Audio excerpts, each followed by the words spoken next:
तो hello guys, AST academy में आप सभी लोगों का स्वागत है। और आज की इस वीडियो में मैं बात करूंगा अब तक का सबसे इम्पोर्टेंट टॉपिक, जिस टॉपिक में सभी स्टूडेंट्स उलझ जाते हैं, जिस टॉपिक का नाम है Q&A, यानी कि क्वेश्चन आंसर को इंग्लिश में किस तरीके से याद करें। हमें याद होते नहीं है, कितनी कोशिश कर ली हमने, उनको लिख लिख के देख लिया, वापस भूल जाते हैं। तो आपको याद करने के लिए किस तरीके से पढ़ना है, सबसे पहले क्या करना है, फिर क्या करना है, यानी कि बिल्कुल धीरे धीरे आपको किस तरीके से क्वेश्चन एंड आंसर आपको याद हो जाएंगे इंग्लिश में। तो इस वीडियो को पूरी अंत तक देख लेना।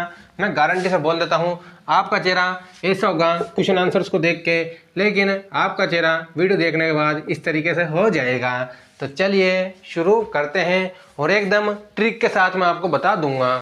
तो जब भी आप क्वेश्चन आंसर याद करें तो सबसे पहले आपको याद करनी है समरी। क्या याद करनी है आपको?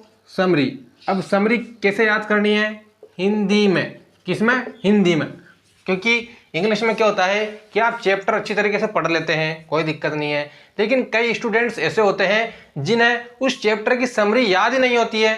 हिंदी में तो याद करो यार, इंग्लिश में याद नहीं हो रही है तो हिंदी में तो आपको चैप्टर की समरी याद होनी चाहिए, या फिर उस चैप्टर की पूरी स्टोरी एकदम आपको लाइन टू लाइन याद होनी चाहिए, तभी आपको इस ट्रिक का फायदा ज़्यादा होगा। तो सबसे पहले आपको हिंदी में याद करनी होगी समरी, और कोई दिक्कत नहीं है, यूट्यूब पर आपको कई सारी वीडियोस मिल जाएगी समरी की, स्टोरीज की, तो आप उन वीडियोस को देख लेना चैप्टर का नाम डाल के, तो आपको कंप्लीटली जो समरी होती है वह याद करनी है। सेकंड जो कि है हमारा सेकंड पॉइंट, जो कि है WH शब्द पहचानना। अब कई स्टूडेंट क्या करते हैं? पहचानना। अब क्या करते हैं भाई कि आंसर तो याद कर लेंगे कंप्लीटली, कोई दिक्कत नहीं है, आंसर याद करने में क्या होता है, आंसर तो रट लेंगे किसी भी तरीके से, बट लेकिन क्वेश्चन दूसरा आ जाता है घुमा फिरा कर, परंतु फिर उनका वापिस वही बात हो जाती है। तो यानी कि घुमा फिरा कर क्वेश्चन आ जाते हैं, तो आपको WH शब्द पहचान में आना चाहिए। तो मैं लिखा देता हूँ आपको कौन कौन से WH शब्द होते हैं जो कि Q&A में ज़्यादातर पूछे जाते हैं। एक तो है हूँ, एक है वाट, एक है वाई, एक है वेन, एक है हाउ, है ना, एक है हाउ, और उसके अलावा एक और है हमारे यहाँ पर वेहर। क्या है? वेहर। एक और है हमारे क्या यहाँ पर? वेहर। तो इस तरीके से आप देख लेना कि WH शब्द आपको याद होना चाहिए। इनका अर्थ भी मैं लिखा देता हूँ। कौन, इसका मतलब क्या होता है? कौन, इसका मतलब होता है क्या। ये लिख लेना आप बाद में, वीडियो देखने के बाद अच्छी तरीके से इनके नोट्स बना लेना। क्वेश्चन आंसर में आपको बिल्कुल भी दिक्कत नहीं आएगी भाई, ठीक है। वाई का मतलब होता है यहाँ पर क्यों, है ना, वाई का मतलब होता है क्यों, इसका मतलब होता है कब, इसका मतलब होता है कैसे, इसका मतलब होता है कहाँ। देखो अब WH शब्द आपको अच्छी तरह से याद कर लेना है। इससे क्या होगा, जब भी आपके क्वेश्चन बनेगा तो आपको क्वेश्चन की हिंदी तो आनी ही चाहिए। अगर आपको ट्रांसलेशन नहीं आती है इंग्लिश टू हिंदी या फिर हिंदी टू इंग्लिश, तो AST एकेडमी को तुरंत सब्सक्राइब कर लीजिए। एक सीरीज चला रखी है मैंने ट्रांसलेशन के ऊपर, जिसमें आपकी ट्रांसलेशन पूरी कंप्लीट करवा रखी है, तो आपको बिल्कुल भी दिक्कत नहीं आएगी। और वैसे भी आपको याद रख लेना है केवल who, what, why, when, how, where अच्छी तरह से। अब मैं क्वेश्चन आपको लिखकर बता देता हूं, जिससे आप पहचान जाएंगे आखिर किस तरीके से आपको क्वेश्चन की हिंदी आनी चाहिए और इनका क्या रोल होता है। तो देखना, जैसे कि एक क्वेश्चन लिखा देता हूं मैं यहाँ पर आपको, Y does the post master, ठीक है, सेंड मनी टू लेंचो। अब देखना यहाँ पर, अब देखना एक क्वेश्चन आ गया आपके पेपर में, यूँ मान लीजिए। अब आपको क्वेश्चन की हिंदी नहीं आ रही है, अगर यहाँ पर वाई आ गया, वाई का मतलब आपको पहचानना है क्या होता है क्यों, तो क्यों, तो आप पहचान गए होंगे आप कि Y does the post master, यहाँ पर आ रहा है डज, ये तो है प्रेजेंट। अभी आप इसके बारे में चर्चा करेंगे हम, प्रेजेंट पास्ट क्या होता है ये सब बता दूंगा आपको, क्वेश्चन आंसर कैसे लिखने हैं, डोंट वरी। तो देखना, why does the post master send money to the Lencho, या फिर सॉरी लेंचो। अब देखना, वाई, वाई को क्या बोलेंगे यहाँ पर? क्यों। वाई को क्या बोलेंगे? क्यों। तो जो पोस्ट मास्टर है वह लेंचो को पैसे क्यों भेजता है, तो यहाँ पर क्यों आ रहा है ना। तो यहाँ पर अगर वाई की जगह क्या लिखा होता? हु, तो हु का मतलब क्या होता है कौन। अगर आपको हिंदी याद नहीं होगी तो आप पहचानोगे कैसे यार, क्योंकि who, what, why, when, how, where, इन सब के आंसर्स अलग अलग होते हैं। कैसे होते हैं तो आप देख सकते हैं यहाँ पर बोर्ड पर, और मैं आपको 5 क्वेश्चन सोल्व करके बता दूंगा कि किस तरीके से जो मैंने ये बातें बताई है ये काम कर रही है। तो देखना यहाँ पर अगला पॉइंट है हमारा, ये तो हमारा कंप्लीट हो गया, ठीक है, तो आपको याद रख लेना है अच्छी तरह से। अब अगला पॉइंट होने वाला है हमारा, देखना है यहाँ पर सेकंड के बाद आता है हमारा थर्ड पॉइंट। अब देखना, अब थर्ड पॉइंट में मैं आपको बता देता हूँ क्वेश्चन। अब क्वेश्चन, अब क्वेश्चंस का ध्यान रखना भाई, ये है हमारा क्वेश्चंस। क्वेश्चंस को क्या बोलेंगे हम, प्रश्न, या फिर प्रश्न, क्वेश्चंस, प्रश्न, ठीक है, प्रश्न मान लो आप, तो क्वेश्चन का मतलब होता है प्रश्न। अब जब भी अगर आपके एग्जाम में क्वेश्चन दे रखा है पास्ट में, किस में दे रखा है क्वेश्चन, पास्ट में, ये ध्यान रख लेना। वैसे कॉमनली बात है, ज़्यादातर इसी तरीके से आंसर बनते हैं आपके एग्जाम में। अगर क्वेश्चन आपके पास्ट में दे रखा है तो आंसर भी आपको किस में लिखना है, यहाँ पर पास्ट में, ये ध्यान रख लेना। पास्ट का मतलब मैं बता देता हूँ आपको, यहाँ पर वाज, वर, ठीक है, और उसके अलावा वी सेकेंड या फिर डिड। अगर आपको क्वेश्चन में ये शब्द दिख जाते हैं, और एक मान लीजिए यहाँ पर हेड, ठीक है, एक है हमारे यहाँ पर एक शब्द और है हेड, यहाँ पर लिख देता हूँ मैं यहाँ पर हेड। अगर आपको क्वेश्चन में ये शब्द दिख जाते हैं तो यूँ मान लेना कि जो आंसर रहेगा इस क्वेश्चन का वह किस में रहेगा, पास्ट में, और उसके आंसर में भी आपको इन्हीं शब्दों का यूज करना होगा, बस ये ध्यान रख लेना।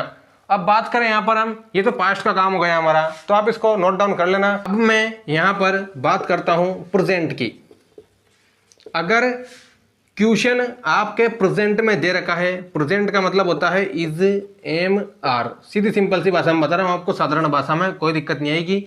इज, एम, आर, या फिर अगर आपको क्वेश्चन में ये शब्द दिख जाते हैं इज, एम, आर, या फिर उसके अलावा डज, डू, क्योंकि अगर आपको ये सब अच्छी तरीके से पढ़ना है बेसिक से एकदम डिटेल में, तो ट्रांसलेशन सीरीज ज्वाइन करनी होगी, ST अकेडमी पर चल रही है वो, जिसमें आपको एकदम बढ़िया तरीके से नोट्स वाइज आपको अच्छी तरह से समझा रखा है।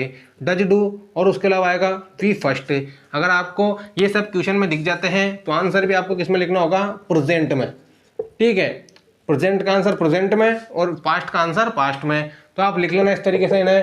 तो यहाँ पर देखना है प्रेजेंट का तो लिखेंगे हम प्रेजेंट में और पास्ट का लिखेंगे हम पास्ट में। तो देखना, अब ये तो गया हमारा पूरा काम कंप्लीट, परंतु अगर आपने प्रेजेंट का आंसर पास्ट में लिख दिया तो पूरा आंसर आपका गलत कर दिया जाएगा, ये सुन लेना, ठीक है। ये तो कई स्टूडेंट क्या करते हैं, पहले तो पास्ट लगाने लग जाएंगे, पास्ट लिख देंगे, फिर बीच में क्या करने लगेंगे, प्रेजेंट के वाक्य लिख देंगे 2-3, फिर पास्ट लिख देंगे, फिर प्रेजेंट लिख देंगे। ऐसा गोलम गोल मत करना पेपर में। आपको जिस तरीके से मैं बता रहा हूँ उस तरीके से आपको करना है कि प्रेजेंट का आंसर प्रेजेंट में, पास्ट का आंसर पास्ट में। ये हो गया हमारा थर्ड पॉइंट। अब मैं बात करता हूँ फोर्थ पॉइंट के बारे में। ये तो आप लिख ही लो एकदम, अभी लिख लो हाथों हाथ, वर्ड्स लिमिट। ये वीडियो 10th बोर्ड के लिए और 12th बोर्ड के जितने भी स्टूडेंट्स हैं उनके लिए मोस्ट ऑफ द होने वाली है। तो देखना वर्ड्स लिमिट। अब वर्ड्स लिमिट की बात करें तो वर्ड्स लिमिट में क्या होता है कि अगर आपसे 20 से 25 वर्ड्स का आंसर पूछ लेते हैं, कितने शब्दों का, 20 से 25 वर्ड्स का आंसर पूछ लेते हैं एग्जामिनर, तो आपको कितनी लाइन लिखनी है इसमें, 3 लाइन्स, बस 3 लाइन्स, 4 लाइन मत लिखना, 3 लाइन आपको करनी है कंप्लीट। अब आपको कैसे भी करनी हो लेकिन 3 लाइन आपको कंप्लीट कर देनी है। अगर 20 से 25 शब्दों का आंसर आपसे पूछ लिया जाता है, इससे ऊपर मत लिखना, ठीक है, इससे ऊपर बढ़ाने की जरूरत नहीं है, क्योंकि नंबर आपको उतने ही मिलेंगे जितने आप सही तरीके से लिखेंगे एग्जाम में, ठीक है। और अगर आपसे 80 वर्ड्स का आंसर पूछ लिया जाता है या फिर 100 वर्ड्स, दोनों मान लीजिए आप, तो 80 वर्ड्स में तो आपको लिखनी है लगभग, कितनी लाइन है यहाँ पर, 80 वर्ड्स में आपको लिखनी होगी लगभग 10 लाइन्स। कितनी लाइन्स, 10 लाइन्स। और उसके अलावा अगर आपसे 100 वर्ड्स का आंसर पूछ लिया जाता है तो इसमें आपको लिखनी होगी लगभग 12 लाइन्स। तो देख लेना, और एकदम सटीक, एकदम सही लाइनें लिखनी है। ग्रामर की मिस्टेक तो बिल्कुल भी मत करना, ठीक है, क्योंकि ग्रामर की मिस्टेक अगर आप कर देंगे तो आपके बिल्कुल भी मार्क्स नहीं आएंगे। तो 5वें नंबर का पॉइंट है हमारे यहाँ पर, जो कि है जब भी आप आंसर याद करें तो आंसर की आपको कंप्लीटली हिंदी याद होनी चाहिए। क्योंकि देखो आप आंसर रट लेंगे जिससे कोई फ़ायदा नहीं है, क्योंकि एग्ज़ाम में जाकर क्या पता हो कि उस क्वेश्चन को ही घुमा दिया जाए अलग तरीके से, तो आपको आंसर बिल्कुल भी याद नहीं होंगे भाई। उस टाइम पर आंसर याद नहीं आते हैं, क्योंकि कई बार क्या होता है कि ऐसे क्वेश्चंस हमारे बन जाते हैं कि उनके आंसर हमें बनाकर लिखने होते हैं, और बनाकर अगर आप लिखते हैं तो ग्रामर की मिस्टेक बिल्कुल भी नहीं करनी होती है, और उसके अलावा मैं जिस तरीके से बता रहा हूँ आपको उस तरीके से आपको लिखना होता है। तो हिंदी आप याद कर लेना आंसर की, और हिंदी याद कर लोगे तो फिर उसके बाद अगर आप इंग्लिश को समझ के याद करोगे तो आपको कोई दिक्कत नहीं आएगी। तो फर्स्ट पहले हिंदी याद करना, फिर उसके बाद आपको याद करनी है इंग्लिश, यानी कि हिंदी टू इंग्लिश और इंग्लिश टू हिंदी। और अगर आप समरी अच्छी तरह से पढ़ लोगे उस लेसन की तो आपको कोई दिक्कत नहीं आएगी Q&A याद करने में भी, क्योंकि आपको तो केवल ट्रांसलेशन करनी है, क्योंकि क्वेश्चन आंसर भी तो वही है।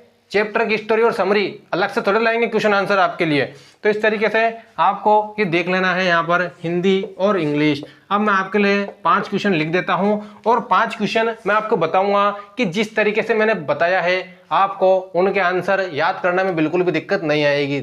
अब यहाँ पर देखना आप, मैंने 5 क्वेश्चन लिख दिए हैं आपके, और ये भी मोस्ट क्वेश्चन है क्लास 10th के और क्लास 12th के, जो कि कई बार एग्जाम्स में पूछे भी गए हैं, और इनके आंसर्स आपको किस तरीके से लिखने हैं। तो देखना क्वेश्चंस, सबसे पहला क्वेश्चन है आपके यहाँ पर देखना। सबसे पहले आपको आगे का अक्षर देखना है व्हाट। इसका मतलब क्या होता है क्या। मैंने आपको अभी थोड़ी देर पहले लिखाया था, इसका मतलब क्या होता है क्या। तो व्हाट डिड, अभी डिड आ गया तो इसका मतलब क्या है कि क्वेश्चन किस में पूछा है हमारा, पास्ट में। क्वेश्चन किस में पूछा है हमारा, पास्ट में, तो आंसर भी हम किस में देंगे, पास्ट में। मिक्स मत करना यार, ठीक है। तो देखो बेटा यहाँ पर What did Lencho write in his second letter to God? अब what did, अब देखो आपको क्या से पता पड़ गया कि what did लेंचो के द्वारा उसके सेकंड लेटर में, यानी कि दूसरे पत्र में जो कि उसने भगवान को लिखा था, तो उसमें क्या लिखा गया था, यानी कि क्या लिखा गया था। अब इसमें कौन आ रहा है क्या, कहीं से कहीं तक। अब आपको पता चल गया कि यार इसमें तो क्या लिखा गया था, तो आपको भी याद होगा इसका आंसर। अगर आपने चैप्टर की समरी अच्छी तरह से पढ़ी होगी तो इसका आंसर आपको अच्छी तरह से याद आ जाएगा।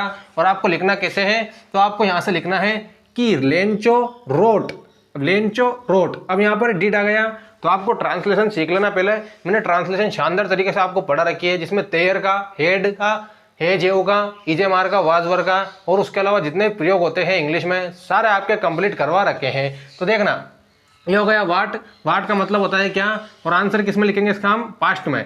अब देखो वेहर, अब यहाँ पर क्या गया, वेहर। वेयर का मतलब क्या होता है यहाँ पर, कहाँ। वेयर का मतलब क्या होता है बेटा यहाँ पर, कहाँ। अब देखो where does Wanda sit in the classroom and why. अब देखना डज आ गया तो इसका मतलब क्या हो गया भाई, डज का मतलब कि इसका आंसर हमें किस में लिखना है, प्रेजेंट में। इसका आंसर किस में लिखेंगे हम, प्रेजेंट में, क्योंकि क्वेश्चन किस में पूछा है हमारा, प्रेजेंट में। और डज और डू किस में आता है, प्रेजेंट सिंपल के नेगेटिव और इंट्रोगेटिव वाक्यों में, ठीक है, नेगेटिव और इंट्रोगेटिव वाक्यों में। तो where does Wanda sit in the classroom and why, इसका मतलब होता है कि वेहर का मतलब पता चल गया आपको कि वांडा थी जो कि क्लासरूम में कहाँ बैठती थी, सॉरी बैठती है, थी नहीं आएगा यहाँ पर, क्योंकि मेरे से भी गलती हो गई यहाँ पर बोलते बोलते, थी नहीं आएगा क्योंकि प्रेजेंट का वाक्य है। तो वांडा पेट्रा नोस्की अपनी क्लास में कहाँ पर बैठती है, और उसके अलावा क्यों बैठती है। वाई का मतलब क्या गया यहाँ पर, क्यों। यानी आपको 2 आंसर लिखने हैं, पहले इसका लिखना फिर उसका लिखना। अब आपको इसकी हिंदी आ गई तो आंसर आपको हिंदी में याद आ गया। अब आपको आंसर याद आ गया हिंदी में तो आपने समरी पढ़ी होगी या फिर स्टोरी पढ़ी होगी। अब आपको इसका आंसर करेक्ट याद नहीं है, आपने इसका आंसर रीड नहीं करा, लेकिन जब भी आप इसका आंसर बनाकर लिख सकते हो इसी तरीके से।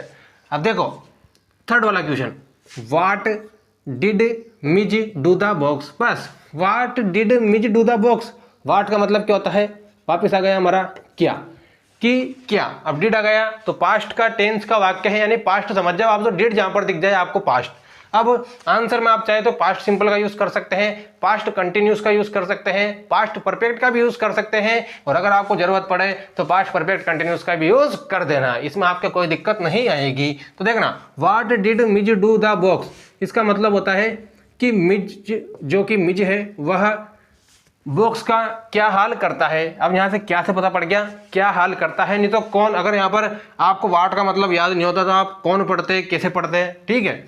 हाउ की बात करें यहाँ पर, हाउ को बोलते हैं यहाँ पर कैसे। पहले रीडिंग लगा लो इनकी एक बार ढंग से।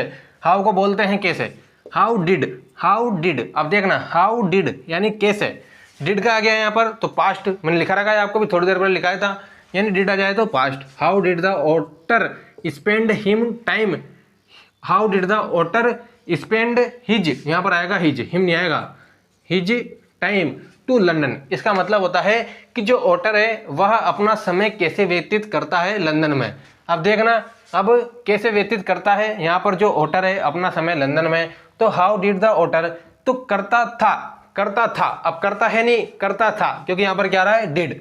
ठीक है, हु की बात करें यहाँ पर, हु वाज मिस्टर एमल। अब देखो, अब इसमें हु वाज मिस्टर एमल है तो कई को हिंदी नहीं आएगी तो आंसर कहाँ से लिखोगे आप। तो मिस्टर एमल कौन थे, यहाँ पर मिस्टर एमल थे टीचर। आपको याद है the last lesson class 12th का फर्स्ट चैप्टर है।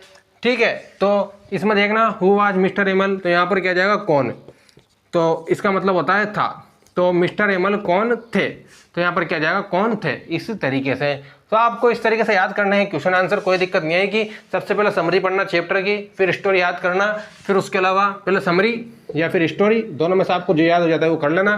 फिर उसके बाद मैं बात करूँ तो आपको अच्छी तरह से पूरे क्वेश्चंस आपको याद होने चाहिए, क्वेश्चंस की हिंदी कैसे करेंगे वो याद होने चाहिए। फिर आपको आंसर्स की रीडिंग भी लगानी है, इससे आपके आंसर्स और मजबूत हो जाएंगे।